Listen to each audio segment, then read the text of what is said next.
आइए बहरहाल मैं ये चाहता हूँ कि हज़रत मौलाना अब्दुल्ला सालिम कमर चतुर्वेदी से पहले बड़ी शख्सियत बहुत देर से जिनको स्टेज पे बैठाला गया है, मैं नहीं मुनासिब समझता कि इतने देर तक उनको बैठाया जाना चाहिए था। बहरहाल ये तो कमेटी का हुक्म है। जनाब हज़रत मौलाना मुफ्ती व काजी अब्दुल जब्बार तैयब नदवी साहब दामत बरकातुहुल मुलालिया, मैं हज़रत वाला से दरख्वास्त करता हूँ हज़रत वाला तशरीफ लाएं और अपनी कीमती नसीहत से खाबिदा कौम को बेदार फरमावे। जनाब हज़रत मौलाना मुफ्ती व काजी अब्दुल जब्बार तैयब नदवी साहब, डायरेक्टर तैयब फाउंडेशन खगड़िया बिहार व नाज़िम जामियतुस सालिहात आंध्र प्रदेश। नहमदुहु व नस्तईनुहु व नस्तगफिरुहु व नु'मिनु बिही व नतवक्कलु अलैहि व नऊज़ु बिल्लाहि मिन शुरूरि अनफुसिना व मिन सय्यिआति अअमालिना। मन यहदिहिल्लाहु फला मुदिल्ल लहु व मन युद्लिलहु फला हादिय लहु व नशहदु अन ला इलाहा इल्लल्लाहु वहदहु ला शरीका लहु व नशहदु अन्न सय्यिदना व मौलाना मुहम्मदन अब्दुहु व रसूलुहु सल्लल्लाहु अलैहि व अला आलिहि व सहबिहि व अज़वाजिहि व दुर्रिय्यतिहि व अहली बैतिहि अजमईन व बारक व सल्लम तस्लीमन कसीरन कसीरा। अम्मा बाद, फ़अऊज़ु बिल्लाहि मिनश शैतानिर रजीम, बिस्मिल्लाहिर रहमानिर रहीम। वल्लाती तखाफून नुशूज़हुन्न फ़अइदूहुन्न वहजुरूहुन्न फ़िल मदाजिअ वज़रिबूहुन्न फ़इन अतअनकुम फ़ला तबग़ू अलैहिन्न सबीला इन्नल्लाह कान अलिय्यन कबीरा।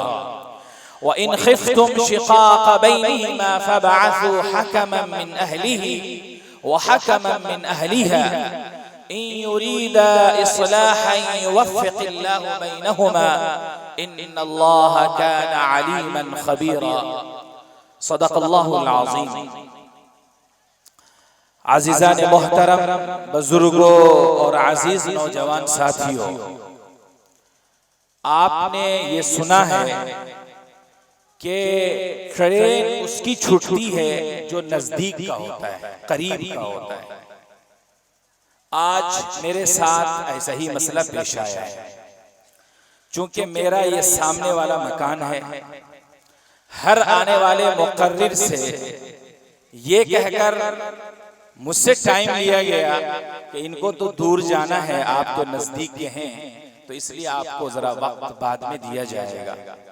और चूंकि मैं मुंतजिम भी हूँ, इंतजामिया से मेरा भी ताल्लुक है, तो हमने भी ये कुर्बानी दी कि आए हुए जो मेहमान मुकर्रिरीन हैं उनको सुना जाए और उनके पैगाम से इस्तिफादा किया जाए। अलगर्ज, मैं इस शर्त पर आज आपके सामने हाजिर हुआ हूँ कि इंशाअल्लाह कल तफसीली गुफ्तगू आपसे होगी। अभी मुख्तसरन कुछ बातें मैं आपसे अर्ज करना चाहता हूँ। बात अर्ज करने से पहले मैं आप सभी हजरात से गुजारिश करना चाहता हूँ कि जो लोग उठकर जा रहे हैं वो बैठें, दुआ में शामिल हों, शरीक हों। बहुत जल्द इंशाअल्लाह ये प्रोग्राम इख्तिताम को पहुंचने वाला है, तो दुआ से महरूम ना हो, दुआ में शरीक होकर के जाए।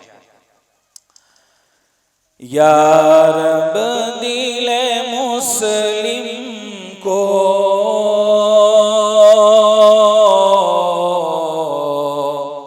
वो जिंदा तमन्ना दे। या रब दिले मुस्लिम को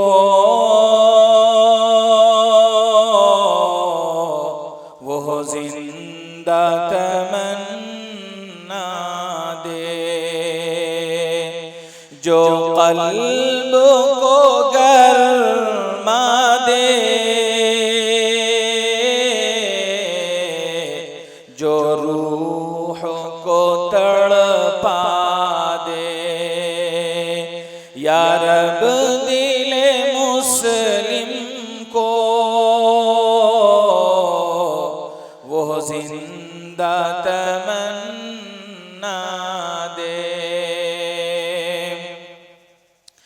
एहसास इनायत कर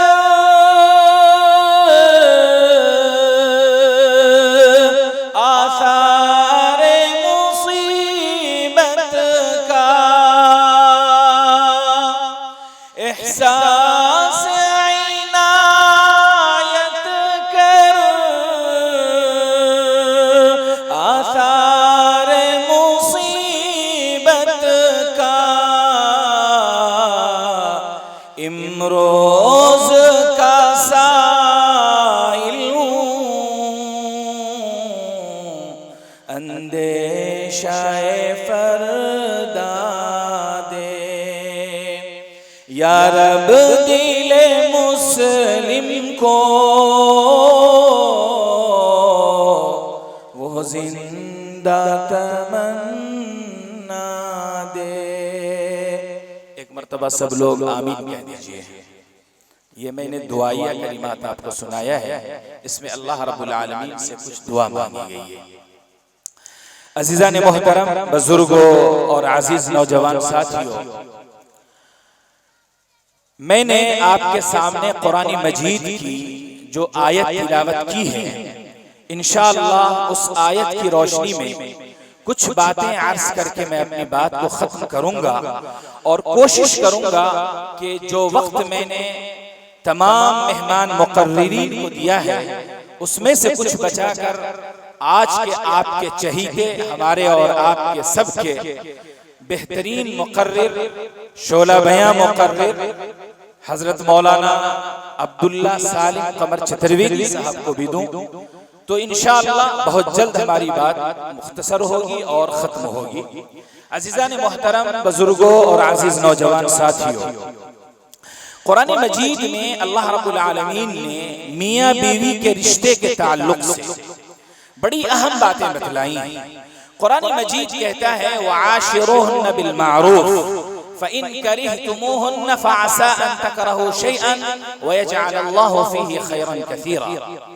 इस आयत में अल्लाह रब्बुल आलमीन इरशाद फरमाता है कि लोगों, तुम अपनी बीवियों के साथ अच्छाई का मुआमला किया करो, भलाई के साथ रहो, उसके साथ हुस्ने मुआमला हुस्ने मुआशरत के साथ रहा करो।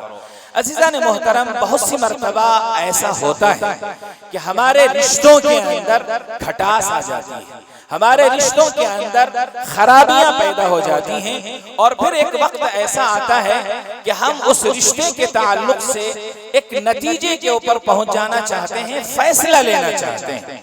कुरान मजीद ने जिस तरह हमारी रहनुमाई जिंदगी के तमाम शोबों में की है, उसी तरीके से अल्लाह रब्बुल आलमीन ने रिश्तों के ताल्लुक से भी हमारी रहनुमाई फरमाई। कुर्बान चाहिए कुरान के दस्तूर के ऊपर कि कुरान ने जिंदगी के हर दस्तूर को और हर तरीके को हमें बतलाया है। जरूरत इस बात की है कि हम उसको पढ़ें, समझें और उसी के मुताबिक अमल करने की कोशिश करें। अजीज़ान मोहतरम, आम तौर पर दारुल क़ज़ा के अंदर केसेस आया करते हैं, मुक़द्दमात आया करते हैं। मैं चूंकि दारुल क़ज़ा से मुताल्लिक़ हूँ, हमारे पास मुक़द्दमात आते हैं, लोगों के मसाइल आते हैं, मियाँ बीवी के झगड़े होते हैं, उन मसाइल को सुनता हूँ और उनके झगड़े, उनकी कोशिश होती है कि ये झगड़े या तो बिल्कुल खत्म हो जाए, सुलह के ऊपर मामला तय हो जाए, या फिर अगर खत्म होने वाला नहीं है ये मसला तो फिर उसको खुला के जरिए, तलाक के जरिए, फस्ख़ निकाह के जरिए खत्म करने की कोशिश की जाती है।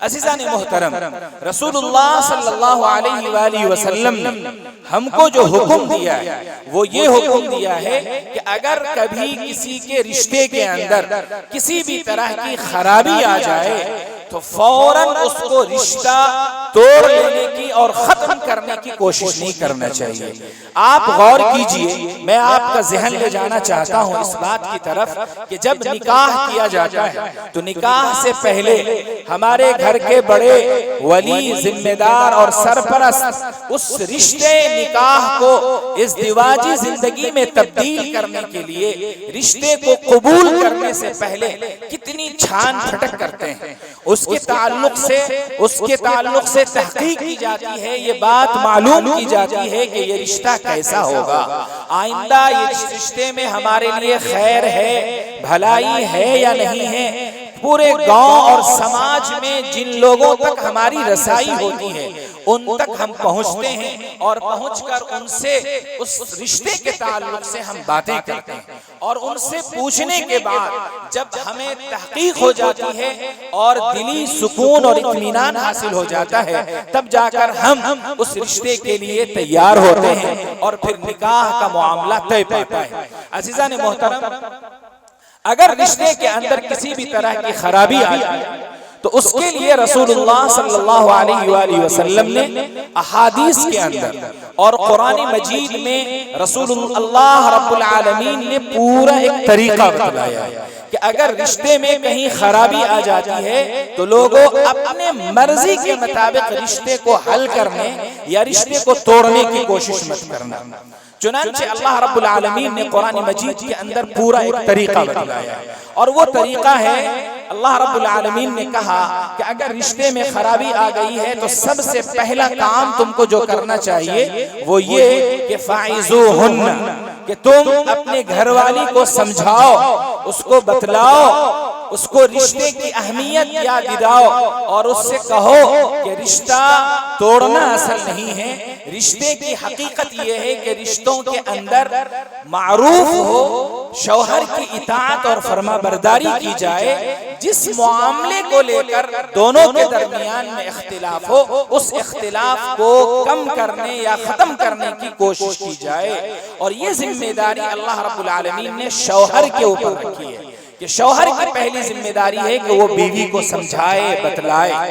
अजीज़ान मोहतरम, इससे एक बात मालूम होती है और वो बात ये मालूम होती है कि अगर घर के अंदर किसी भी तरह का कोई इख्तिलाफ मियां बीवी के दरमियान हो जाए तो शौहर मसले की वजाहत करे या मसले की नजाकत को समझते हुए उसके लिए क्या वो कर सकता है वो काम उसको करना चाहिए। आम तौर पर ऐसा देखा जाता है कि लोग जैसे ही रिश्तों में खराबी सुनते हैं तो फौरन उनका टेम्परेचर हाई हो जाता है और इसकी वजह से वो फौरन चाहते हैं कि रिश्ते को तोड़ लिया जाए, खत्म कर लिया जाए। लिहाजा उनको 3 तलाक देने में कोई देर नहीं लगती है और मुंह से 3 तलाक दे देते हैं और रिश्ते को खत्म कर लेते हैं। ये गलत तरीका है। अल्लाह रब्बुल आलमीन ने फरमाया कि पहले अपनी बीवी को समझाओ। अगर शौहर की तरफ से किसी तरह की जुल्म है, ज्यादती है, तो बीवी को हक है कि वो अपने शौहर को समझाए, अपने शौहर को बतलाए, मसले की क्या हकीकत है वो मसले की हकीकत को बतलाए, पहली बात। उसके बाद आगे अल्लाह रब्बुल आलमीन ने इरशाद फरमाया वहजुरूहुन्ना फिल मज़ाजिअ। अगर बीवी को समझाने के बाद भी बीवी समझती नहीं है, वो मानने के लिए तैयार नहीं है, अभी भी वो शौहर की नाफरमानी कर रही है, तो ऐसी सूरत में अल्लाह रब्बुल आलमीन ने दूसरा तरीका बतलाया और वो तरीका ये बतलाया कि तुम बीवी के बिस्तर को अलग कर लो, बीवी से अपने बिस्तर को अलग कर लो। ये बीवी से बिस्तर को अलग करने का मतलब ये है कि बीवी जिस जगह सोती थी उस जगह से वो अपने आप को अलग कर ले। एक बेडरूम है, बेडरूम के अंदर शौहर और बीवी एक पलंग के ऊपर सोया करते थे। अल्लाह रब्बुल आलमीन ने हुक्म दिया कि तुम अपने बिस्तर को अलग कर लो, कि अगर तुम ऊपर से नीचे आ जाओ, रूम के अंदर किसी और जगह सो जाओ, उस जगह पर मत सो जहां कल तक तुम अपनी बीवी से सोया करते थे। इसका मकसद ये है कि उस बीवी को ये एहसास हो कि ये मेरा शौहर आज मुझसे इतना नाराज हो गया है कि अब वो अपना बिस्तर अलग करने के लिए तैयार हो गया है। ये एहसास बीवी के अंदर दिलाने के लिए, बीवी के अंदर ये एहसास पैदा करने के लिए अल्लाह रब्बुल आलमीन ने फरमाया कि उससे अपना बिस्तर अलग कर लो। बाज़ मर्तबा ऐसा भी देखा जाता है कि बहुत से लोग जब कभी किसी तरह का इख्तिलाफ होता है तो वो फौरन अपना बिस्तर लेते हैं और घर के कमरे से बाहर बरामदे में, आंगन में या किसी और दूसरे कमरे में चले जाते हैं। हदीस की रोशनी में अल्लाह रब्बुल आलमीन ने और रसूलुल्लाह सल्लल्लाहु अलैहि वसल्लम ने इससे मना फरमाया है। और क्यों मना फरमाया है मैं इंशाअल्लाह आगे वो बात बतलाने वाला हूँ। ये 2 तरीका बतलाया। सबसे पहला तरीका यह है कि वाज़ो नसीहत किया जाए, समझाया जाए, और दूसरा तरीका ये बतलाया है कि उसको बिस्तर अलग कर लो ताकि उसके अंदर एहसास पैदा हो। अगर ये दोनों काम करने के बाद भी रिश्ते सही नहीं हो रहे हैं, रिश्ता इस्तवार नहीं हो रहा है, अल्लाह रब्बुल आलमीन ने तीसरा तरीका बतलाया और वो तीसरा तरीका ये बतलाया कि अब तुम अपनी बीवी को हल्की मार मारो, वज़रिबूहुन्ना, अल्लाह रब्बुल आलमीन ने कहा तुम मारो। चुनांचे यहाँ अल्लाह रब्बुल आलमीन ने मारने का हुक्म दिया। रिवायात में आता है कि जब ये आयत करीमा नाजिल हुई थी, रसूलुल्लाह सल्लल्लाहु अलैहि वसल्लम ने सहाबा से जब कहा कि जब तुम्हारी बीवी न माने तो पहले समझाओ, और समझने के बाद भी वो न समझे तो फिर तुम बिस्तर अलग कर लो, उसके बावजूद भी वो न समझे तो अब तुम मार मारो। मारने की इजाजत जैसे ही सहाबा ने सुनी है तो रात में कई औरतों को, कई सहाबिया को सहाबा ने खूब पीटा है। रात भर आवाजें आती रही हैं। चुनांचे सुबह सवेरे रसूलुल्लाह सल्लल्लाहु अलैहि वसल्लम की खिदमत में सहाबियात आ गईं और आकर के रसूलुल्लाह सल्लल्लाहु अलैहि वसल्लम से अर्ज किया, या रसूलुल्लाह, क्या आपने हुक्म दे दिया है? इन्होंने रात भर हमारी पिटाई की है। रसूलुल्लाह सल्लल्लाहु अलैहि वसल्लम के पास जब ये मामला आया तो आप अलैहिस्सलातु वस्सलाम ने उन तमाम सहाबा से ये अर्ज किया कि वज़रिबूहुन्ना ज़रबन गैर मुबर्रहिन, के लोगों तुम उसको हल्की मार मारो, हल्की मार मारो। मारने का हरगिज ये मकसद नहीं है कि तुम उसके हाथ को तोड़ दो, उसके बदन के ऊपर जख्म को लगा दो। बैठे रहिए आप लोग, बैठे रहिए, कोई मसला नहीं है, आप लोग बैठे रहिए, उधर माहौल को खराब मत कीजिए। अल्लाह के नबी अलैहिस्सलातु वस्सलाम ने इरशाद फरमाया कि मारने का हरगिज ये मतलब नहीं है कि तुम उसके हाथ को तोड़ दो, ऐसी मार मारो कि उसके जिस्म के ऊपर जख्म लग जाए। चुनांचे आज आप देखिए हमारे यहाँ जो हालात हैं, आज अगर हमारा नौजवान जरा सा गुस्से में आता है तो बीवियों की ऐसी वो पिटाई कर देता है कभी। चुनांचे वो बीवी जो कल तक तुम्हारे बिस्तर पर राहत का सामान हुआ करती थी, तुम्हारे कपड़े धुआ करती है, तुम्हारे बच्चों की निगरानी किया करती है, उसकी तालीम और तरबियत पर उसकी नजर होती है, तुम्हारी निगरानी में, तुम्हारे गायबाने में वो तुम्हारे घर की निगरानी किया करती है, जो बीवी तुम्हारी जिंदगी का ये सब काम करती हो, अगर जरा सी नाराजगी हो गई है तो तुम्हें हक नहीं पहुंचता है कि तुम उसको मारो। हजरत आयशा सिद्दीका रज़ी अल्लाह तआला अन्हा ने फरमाया कि मैंने रसूलुल्लाह सल्लल्लाहु अलैहि वसल्लम को कभी भी किसी औरत को हाथ लगाते नहीं देखा है। वो मर्द नहीं हो सकता जो अपनी बीवियों को, सिनफे नाजुक को, कमजोर खातून को हाथ उठाता हो और अपनी मर्दानगी बताता हो और लोगों में ये कहता हो कि हाँ हमने अपनी बीवी को मारा है, हाँ हमने अपनी बीवी को छोड़ दिया है। वो मर्द नहीं हुआ करता जो कमजोरों के ऊपर हाथ उठाया करता है। चुनांचे रसूलुल्लाह सल्लल्लाहु अलैहि वसल्लम ने कहा उसको एहसास दिलाने के लिए मारो, और मिसाल के तौर पर फरमाया कि जैसे एक मिसवाक है, मिसवाक से हल्की मार मारो ताकि उस बीवी को एहसास हो कि ये मेरा शौहर कल तक मेरे हुक्म पर नमक लाकर दिया करता था, मेरे कहने पर सारी घर की जरूरियात वो पूरी किया करता था, आज मुझसे इतना नाराज हो गया है कि वो मुझे मारने लग गया है।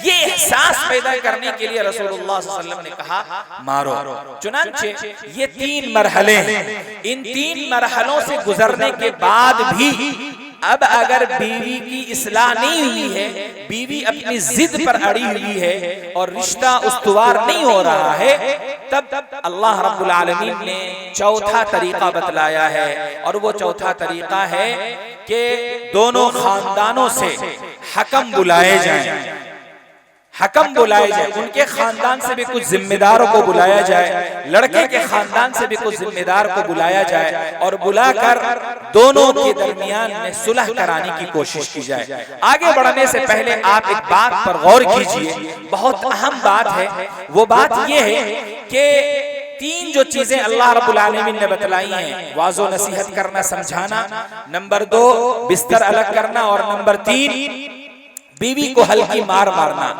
ये 3 चीजें शौहर और बीवी के बेडरूम के अंदर की, यानी अब तक जो भी इख्तिलाफ चला है उस इख्तिलाफ की एक बात भी बेडरूम से बाहर नहीं जाना चाहिए।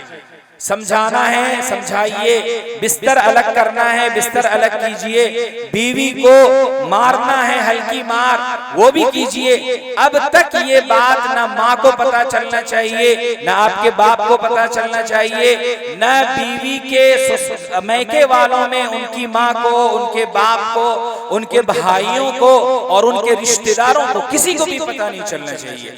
एक शौहर को ये जिम्मेदारी दी गई है कि तुम शौहर हो, तुम मर्द हो, तुम्हारे अंदर फैसले की कुव्वत होना चाहिए, मामला को समझने और सुलझाने की सलाहियत तुम्हारे अंदर होना चाहिए। लिहाजा अपने बेडरूम के अंदर ही तुम अपने मसले को सुलझाओ, अपने मसले को हल करो। उस मसले को हल करने में इस 3 स्टेप के अंदर न तुमको माँ की जरूरत है, न बाप की जरूरत है, न किसी और रिश्तेदार की जरूरत है, किसी भी थर्ड पर्सन की किसी की जरूरत तुमको नहीं है। ये बात अल्लाह रब्बुल आलमीन ने कहने के बाद कि चलो अब भी अगर तुमसे नहीं हो पाया मसला, बेडरूम के अंदर तुम नहीं सुलझा सके इस मसले को, तो अब तुमको इजाजत है कि तुम इस मसले को अपने बेडरूम से बाहर ले जाओ और अपने घर में अपने लोगों को सुनाओ। औरत को भी कहा गया कि वो भी अपने खानदान के लोगों को बतलाए, वहां सुनाए, और सुनाने के बाद दोनों खानदान से समझदार किस्म के लोगों को जमा किया जाए और ये दोनों लोग उनके दरमियान में इस्लाह करने की कोशिश करें।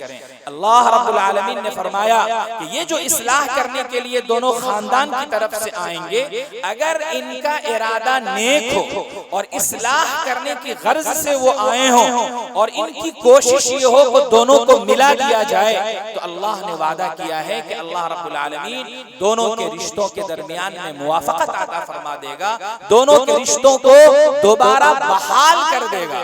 जो दुश्मनियां थी, जो कुदूरतें थी, जो नफरतें थी, जो आपस के अंदर बुग़्ज़ और अदावत और दुश्मनी की हद तक मामला चला गया था, वो सब अल्लाह रब्बुल आलमीन खत्म कर देगा और दोनों दिलों को जोड़ देगा। प्यार, मोहब्बत, मवद्दत, रहमत और राफत अल्लाह रब्बुल आलमीन उसकी जगह पर अता फरमा देगा। ये 4 मरहले अल्लाह रब्बुल आलमीन ने कुरान मजीद के अंदर जिक्र किए हैं। उसके बाद अल्लाह रब्बुल आलमीन ने कहा कि ये चारों मरहले से गुजरने के बाद भी तुम्हारा रिश्ता अगर सही नहीं हुआ, मैं तवज्जो चाहूंगा आपकी तवज्जो चाहता हूं, अगर ये चारों मरहले से गुजरने के बाद भी रिश्ता अगर नहीं सुधर रहा है, तब जाकर कुरान मजीद कहता है कि अब तुम्हारे दरमियान में इतनी अदावत और इतना शिकाक, इतना झगड़ा आ चुका है कि अब तुम दोनों घुट घुट कर जिंदगी गुजारने के बजाय अब तुम अलग रास्ते दोनों अलग अलग रास्ते पर चले जाओ। और उसके लिए अल्लाह रब्बुल आलमीन ने तलाक का दरवाजा खोला है। अज़ीज़ान मोहतरम, आप इससे अंदाजा लगाइए, ये जो पूरा तरीका अल्लाह रब्बुल आलमीन ने जिक्र किया है, मैं आपसे पूछना चाहता हूँ, आज कितने नौजवान हमारे समाज में, कितने नौजवान हमारे मुआशरे में जो इस मरहले को जानते हो, और अगर जानते हो तो इस मरहले से गुजर कर वो अपने रिश्तों को तलाक के हवाले से रिश्तों को खत्म करना चाहते हो? कितने लोग? नहीं के बराबर, बिल्कुल भी नहीं, बिल्कुल भी नहीं, किसी को पता तक भी नहीं है। अज़ीज़ान मोहतरम, ये जो तरीका अल्लाह रब्बुल आलमीन ने जिक्र किया है, इस तरीके से अगर एक मर्द अपने रिश्ते को लेकर चले तो यकीन जानिए जो तलाक हो रही है वो तलाक बिल्कुल कभी भी नहीं होगी, किसी भी सूरत में नहीं हो सकती है। और अगर तलाक होना ही है तो अल्लाह रब्बुल आलमीन ने उसका रास्ता बतलाया है, वो बवजह मजबूरी कि अब हम नहीं रह सकते, बीवी भी नहीं रह सकती है, तो अल्लाह रब्बुल आलमीन ने कहा कि ठीक है आप अपनी जिंदगी अलग गुजारें, वो अपनी जिंदगी अलग गुजारें। लेकिन तलाक के लिए भी अल्लाह रब्बुल आलमीन ने, मैं मुख्तसर लफ्जों में बताता हूं कि अल्लाह रब्बुल आलमीन ने तलाक के लिए भी फरमाया कि तुम्हारे लिए बेहतर तरीका तलाक का वो है जिसमें आइंदा तुम्हारे लिए फायदा हो। देखें, सीधे और सादे लफ्जों में मैं कहता हूं कि अगर आप 3 तलाक देते हैं तो उससे भी बीवी आपकी हराम हो जाती है, रिश्ता खत्म हो जाता है। लेकिन अगर कोई 1 तलाक देता है तो उससे भी उसकी बीवी खत्म हो जाती है, रिश्ता खत्म हो जाया करता है। लेकिन 3 तलाक देने से नुकसान है, नुकसान ये है कि वो बीवी हमेशा के लिए हराम हो जाती है, फिर दोबारा आप उससे निकाह नहीं कर सकते, दोबारा उससे किसी भी तरह का राब्ता आप नहीं कर सकते, दोबारा नया निकाह नहीं हो सकता है। लेकिन अगर एक तलाक दिया है तो आइंदा उससे निकाह किया जा सकता है, हो सकता है।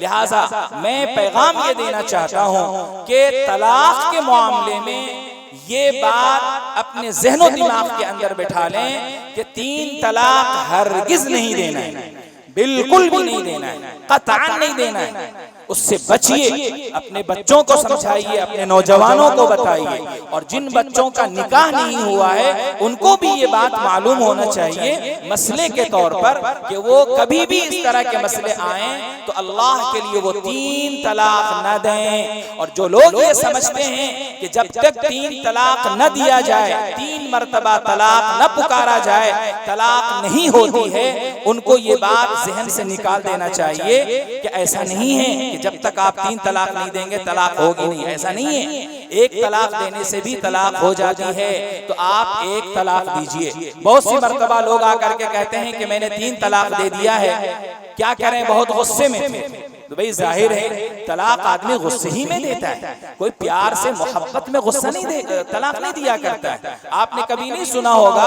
कि कोई नौजवान आया, सज धज करके आया, मिठाई लेकर के आया और अपनी बीवी को बुलाया, बाजू में बैठा, बीवी को एक चम्मच रसगुल्ला खिलाया और मुंह में खिलाने के बाद सर में हाथ फेरते हुए, बदन पर हाथ फेरते हुए और बड़े प्यारे अंदाज में कहा हो कि ए मोहतरमा, ए मेरी बीवी, आज मैं तुम्हें तलाक दे रहा हूं।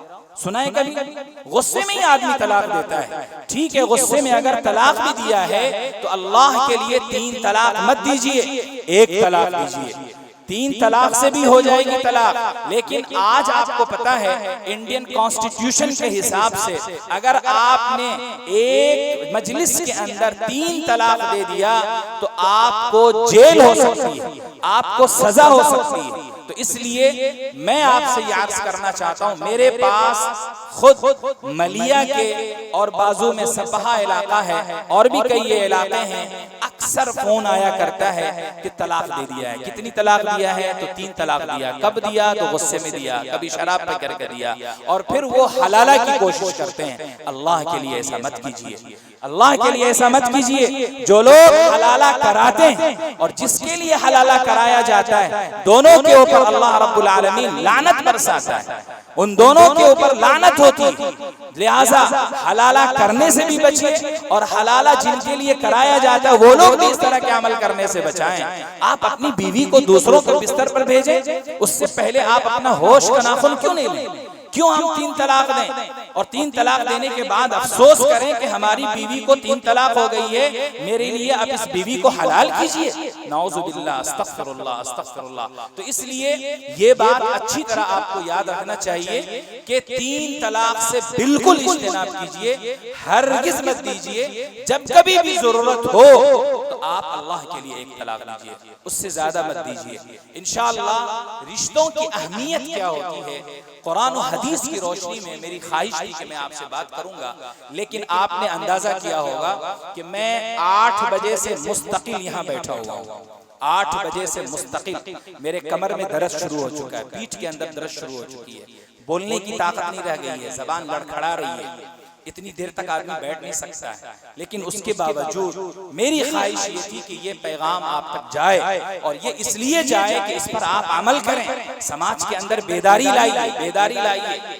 ये वो बातें हैं जिनसे अगर आप नहीं संभलेंगे तो जिंदगियां बर्बाद होंगी, आपके घर तबाह होंगे, रिश्ते बर्बाद होंगे, और उससे नुकसान सिर्फ आपको होने वाला, किसी और को नुकसान नहीं होता है। तो अल्लाह से दुआ कीजिए, अल्लाह रब्बुल आलमीन हमको और आपको कही हुई बातों पर अमल करने की तौफीक अता फरमाए। व आखिरु दावाना अनिल हम्दुलिल्लाहि रब्बिल आलमीन।